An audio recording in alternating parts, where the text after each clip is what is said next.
welcoming, very welcoming judgment by Honorable Supreme Court. Now, Prevention of Corruption Act is directly going to be applied to even public representatives. This, I believe, will strongly help in decriminalization of politics. And Honorable Prime Minister also, I've seen, has tweeted welcoming the judgment. And I request Honorable Prime Minister Garu to start this procedure directly from Telangana State, because our Honorable Chief Minister Revanth Reddy Garu is accused number 1 in a Prevention of Corruption Act case. So I truly hope that case is quickly taken up and then action is given. Thank you. Supreme court ఇవాళ ఒక తీర్పు ఇవ్వడం జరిగింది.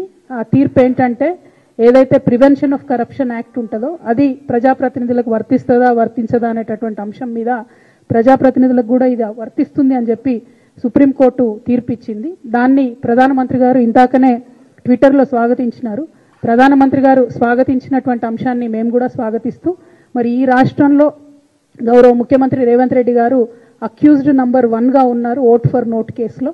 ఆ కేసును త్వరితగతిన మరి కేంద్ర ప్రభుత్వం టేకప్ చేసి దాని prevention of corruption act apply అవుతుందనేటటువంటి అంశం సుప్రీంకోర్టు క్లారిటీ ఇచ్చింది. కాబట్టి ఆ కేసును తొందరగా టేకప్ చేయాలని చెప్పి ప్రధానమంత్రి గారిని మేము